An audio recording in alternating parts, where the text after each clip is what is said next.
First of all, if you would, just introduce yourself and tell us briefly about your background. So I'm Richard McDonough. I'm a family physician. I've known Melissa for years and years since she was a little kid, 9 years old, I think.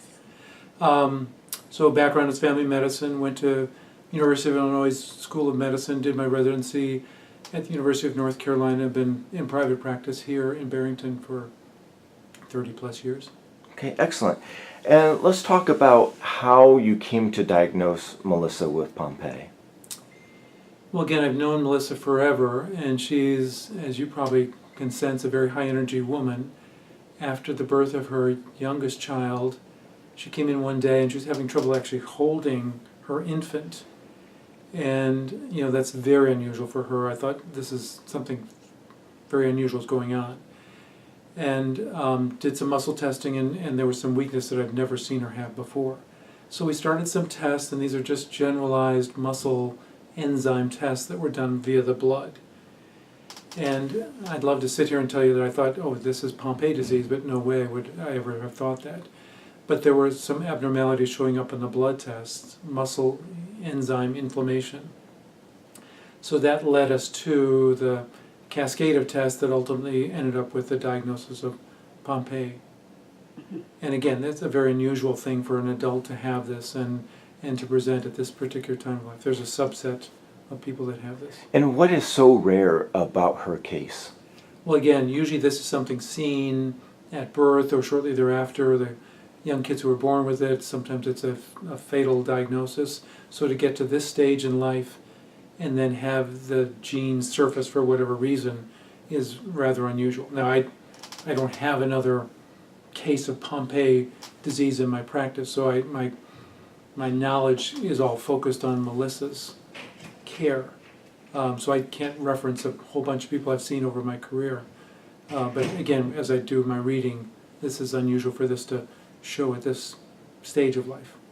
Can you talk a little bit about Melissa? We all know she's a survivor and everything, but just your observations of her and the fight she always gives and to give back and everything like she does. Well, she's always been a dynamo, always full of energy and always creative and very full of effusive energy.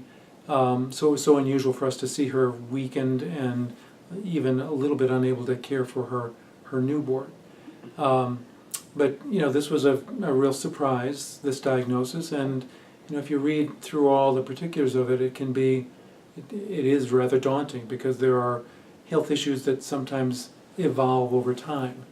But in Melissa's case, she just said, "Okay, I'll deal with this," and not only will I deal with it in her own life, but to kind of broaden and take her experience and share it with other people, whether it's just a matter of surviving or focus on this particular disease entity or the other things that have gone on in her life, like the breast cancer. So typical, she accepts it and then kind of takes it out there and disseminates it. So, what did you think when she told you that she had breast cancer? I thought, how do you keep rolling the dice and things keep coming up in a bad way? What happened here that you could, on top of everything else, why would this come your way? But it's, it's life and it's fate and it's genetics and all that stuff. But one more challenge and one more obstacle in her way that she'll knock over. So. Okay. Can you talk about the enzyme treatments that she gets and the kind of the ordeal that she has to go and how long it is and every 2 weeks, I guess it is? Or So it's an infusion of a particular agent that helps the biochemical disorder that she has.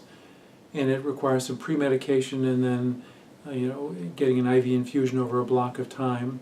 We do this under the supervision of some very specialized people at Duke University. And the plan is that this will be an ongoing thing for the rest of her adult life until something better comes along. Okay. And just kind of wrapping up here, how impressed with Melissa are you? And is she an inspiration, you think, to others? Yeah, and that whole survivor label that she now wears, she wears very well because she's earned it, sadly, with a lot of things that she's had to overcome. But again, it was never, gee, what happened to me? I'm feeling sorry for myself. There's a pity party going on or something. It's just, how do I take care of this and then maybe broaden the horizons and take any good that I can accomplish and share it with other people. One last quick question is, how you were her childhood physician, or? I think 10 years-ish of age or something along those Okay. lines. Can you talk about that? Just, this, how I met Melissa was... Well, back practicing in the town of Barrington, their family brought the kids to me and we got to know them. And what's nice in my world is that all of a sudden she's an adult and brings her own children for me to care for. So that's the fun of being a family physician. But it was just this continuity for years and years, and maybe gave me a little perspective that something very odd was going on when she presented with her little one and her particular complaints that day. What kind of a little girl was she? Full of vim and vinegar and full of energy and probably not in trouble, but just full of energy. grades. Yeah, that's right. Good grades, yeah. Okay. All right. Can we say that again? But we got to keep the track. Sorry. Yeah. It's like I remember Melissa as a little girl, and she was something like that. Okay. Full of energy, full of vim Oh, and no, vinegar. you say, if you would say that. I remember. Sorry. I remember Melissa as a little girl, and she was full of energy, full of vim and vinegar, and I don't think always in trouble, but always with, as a dynamo full of energy. Excellent. Thank you so much. Thank welcome. you. Yeah.